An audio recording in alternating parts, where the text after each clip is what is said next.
Hello you beautiful misfits, my name is Matt and this is Pixel Burn, where I take a sarcastic look at the week's gaming news. Starting with more news about Konami, because there just hasn't bloody well been enough of that over the past few weeks, has there? They were out at the Tokyo Game Show this week to show off Metal Gear Online, Metal Gear Solid 5's team-based multiplayer mode, which is coming out for consoles next month but won't hit the PC until early next year. So while Xbox One and PS4 players will be shooting each other around corners on a bunch of brand new maps, all I'll be able to do is watch videos of it and sulk. Speaking of new maps, one of the areas featured in Metal Gear Online is Camp Omega from Metal Gear Solid Ground Zeroes, albeit beefed up with 9 years worth of security enhancements, which isn't quite what Metal Gear fans expected when Hideo Kojima promised they'd eventually revisit the site in Metal Gear Solid 5 The Phantom Pain. Speaking of The Phantom Pain, Konami also unveiled some forthcoming single-player DLC. Nothing story related alas, as most fans secretly hoped for yet deep down knew they'd never get because Konami is Konami, but rather a bunch of costumes instead. Specifically the kind of costumes that used to be included for free in previous Metal Gear Solid games. Alright, so you had to jump through a million different gameplay hoops to actually unlock them, but they were still free. Not this time of course. If you want to run around Afghanistan or the Angola-Zaire border region in a snazzy tuxedo, the sneaking suit from Metal Gear Solid 3, or Snake's regular combat fatigues, also from Metal Gear Solid 3, you're gonna have to pay for them. Just as you'll also have to pay for these outfits for any lady soldiers you might choose to send out on missions from your mother base, which are also taken from 2 characters from Metal Gear Solid 3. Costume DLC by itself isn't all that interesting or entertaining however. Not unless it also includes something completely ridiculous like, I don't know, new costumes for your in-game horse. But then again, you'd have to be a complete idiot to try and sell something like that.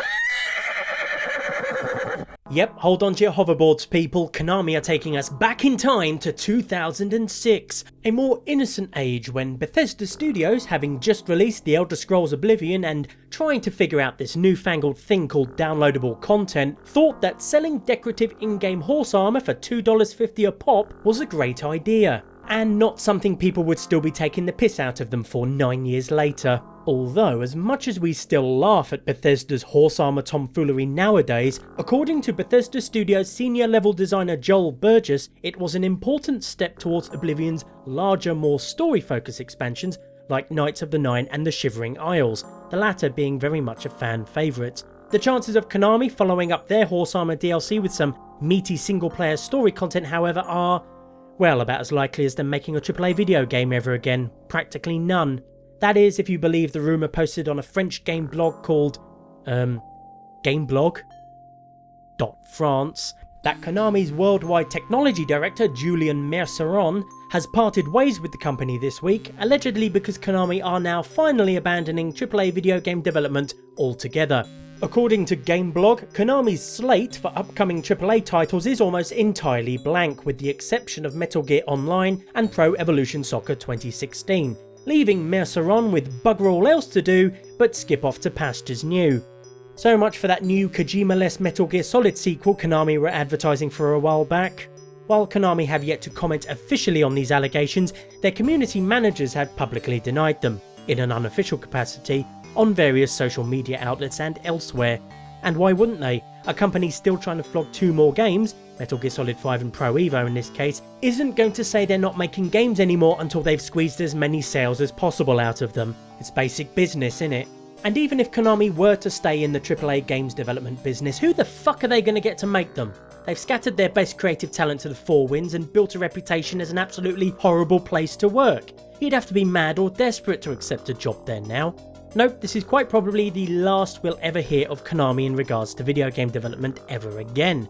They'll hoard their franchises like a jealous dragon of course, flat out refusing to license them out to people who will actually treat them with respect, but that's probably for the best. Sure, some gamers will be sad they'll never see another Castlevania, Contra, Suikoden, Bomberman or Silent Hill ever again, but speaking as a Silent Hill fan, that's infinitely preferable to another Homecoming, Downpour or, God forbid, Book of Memories. Even if that also means we'll never get another Metal Gear Rising Revengeance. On the bright side, this should also mean I never have to report on Konami ever again. Well, aside from a brief sad statement about the inevitable Metal Gear Solid pachinko machine. Hit the lever! In other Japan-centric news, From Software made 2 big announcements at this week's Tokyo Game Show. The first one regarding Bloodborne here. Wait a minute, hang on. No, sorry, this is Dark Souls 3. Sorry, the main character wearing a tricorn hat kind of threw me a bit there. Nope, this is Bloodborne. Specifically, Bloodborne The Old Hunters, an expansion that adds new weapons, like this spinny buzzsaw jobby, as well as some new areas like this blood-filled swamp. Because you can't have a From Software Souls game without some filthy, mucky location that makes you want to soak your skin in bleach afterwards, like the Valley of Defilement in Demon's Souls, or Blighttown in Dark Souls. Like other Souls game DLC, the Old Hunters will slip seamlessly into your game with barely a nod, leaving it up to you to find out how to access it. No menu options or flashing neon arrows saying DLC entrance this way. All From Software have said is it'll be accessible at some point in the first half of the game after a number of unnamed conditions have been met. Though hopefully it won't be quite as obscure as killing a crystal golem in an otherwise empty cave to free a sorceress from suspended animation, retrieving a broken necklace from another crystal golem much later on in the game, then going back to said remote cave where you freed said sorceress and getting pulled back in time by a giant shadowy monster. But figuring out that kind of stuff is all part of the fun of Souls games. Fans anticipating more Bloodborne DLC after this, however, might be sad to know that the Old Hunters will be the only DLC released. From Software had originally planned to make 2 expansions, but decided instead to combine them into one. So don't look at it as if you're not getting any more DLC, but rather that you don't have to wait for the second one. And you don't have much longer to wait for the Old Hunters either, since it launches on November the 24th for $19.99, €14.99 and £11.99. Fuck me, proper regional pricing. And with that done, it's on to the other big bit of From Software news regarding Demon's Souls 2. Wait, no, hang on. No, this is Dark Souls 3 again. Sorry, the mana bar in the top left corner kind of threw me a bit. Yep, despite the Demon's Souls-esque mana bar and the wardrobe straight from the finest Hunter's Boutique in Bloodborne's city of Yharnam, this is definitely Dark Souls 3, which now has a confirmed European and North American release date of April 2016. Hi honey, it's me. Quick question, we're not doing anything in April at all, are we? No plans to go anywhere or anything? Oh, no reason at all. Just wondering.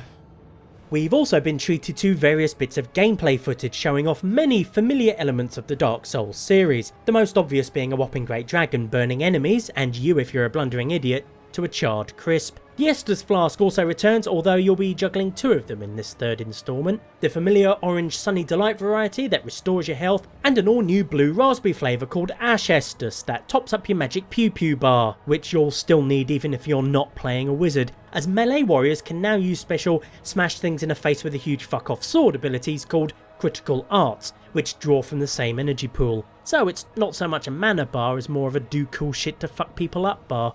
Other familiar elements appear to have come filtered through Bloodborne, and not just some of the fashion options. This tricorn hat wearing chappie, for example, is referred to as an Academy Assassin, which raises interesting questions about a possible in-game story connection to the city of Yharnam in Bloodborne, in much the same way this grinning sod in Dark Souls 1 did. It probably doesn't actually mean anything and there's likely no connection whatsoever, but it will keep the lore nerds busy. Dark Souls 3 is also clearly built on the improved game engine From Software developed for Bloodborne, and some of the gothic horror elements of its architecture appear to have come along for the ride. There is, however, so far, a distinct lack of obviously Lovecraftian horrors. Combat is also reportedly faster paced than previous Dark Souls titles, though not as fast as Bloodborne's, and you still only regain health from either bonfires or chugging Sunny Delight until you vomit. Fans worried that Dark Souls 3's combat might have been similarly streamlined can rest easy, however. According to various sources, the combat is as versatile and tactical as ever, with the new critical arts system adding an extra layer of depth and strategy. All in all, Dark Souls 3 looks to be shaping up pretty bloody well, and best of all, like Dark Souls 2, it's coming out on the PC alongside the console version. So don't be surprised if I don't get a video done that week. That's all for this episode of Pixel Burn. If you liked it, then please do let me know by clicking the requisite button down below, and let your friends, family and vocal cord parasites know as well. At the very least, I hope you found it tolerable. In the meantime, until next week, as always, you can go now.